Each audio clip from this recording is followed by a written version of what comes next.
Struktur pasar keuangan berdasarkan waktu jatuh tempo instrumen, berdasarkan prioritas pengembalian, berdasarkan urutan transaksi, berdasarkan organisasi pasar.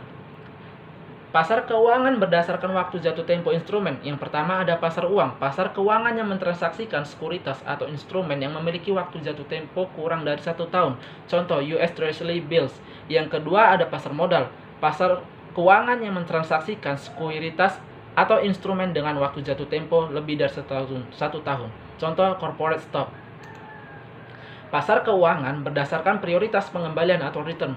Yang pertama pasar obligasi atau debt market, di mana pemegang surat utang atau obligasi memperoleh prioritas dalam pemenuhan kewajiban karena adanya transfer risiko. Yang kedua, pasar ekuitas atau equity market, di mana pemegang ekuitas menghadapi risiko lebih tinggi dibandingkan pemegang obligasi.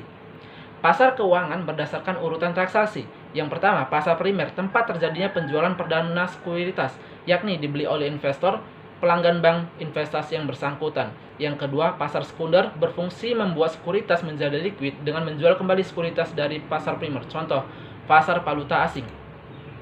Berikutnya, pasar keuangan berdasarkan organisasi pasar. Yang pertama, pasar bursa atau exchange market, terpusat di suatu tempat di mana penjual dan pembeli sekuritas melalui pialang bertemu. Contohnya, Bursa Efek Jakarta. Yang kedua adalah pasar non-bursa atau over-the-counter market, adalah bersifat desentralistik, di mana pembelian sekuritas dilakukan melalui dealer yang memiliki persediaan dan sangat kompetitif. Berikutnya ada informasi asimetris, argumentasi kemunculan lembaga perantara keuangan analogi pasar jeruk medan, yakni kemunculan yang mengakibatkan mahalnya ongkos transaksi. Informasi asimetris menciptakan ongkos transaksi keuangan, di mana akan menyebabkan pilihan merugikan dan bahaya moral. A. Pilihan merugikan atau adverse selection adalah perilaku yang muncul karena ada informasi asimetris sebelum transaksi. Yang kedua, bahaya perilaku moral muncul setelah transaksi dilakukan, dijelaskan oleh model principal agent problem. Contoh, peminjaman mengalokasikan pinjamannya ke aktivitas berisiko tinggi untuk memperoleh return yang tinggi.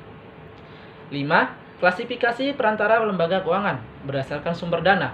A. Lembaga penerima simpanan, lembaga keuangan yang memperoleh dana dari simpanan atau deposit pihak ketiga dan meminjamkannya kepada pihak lain.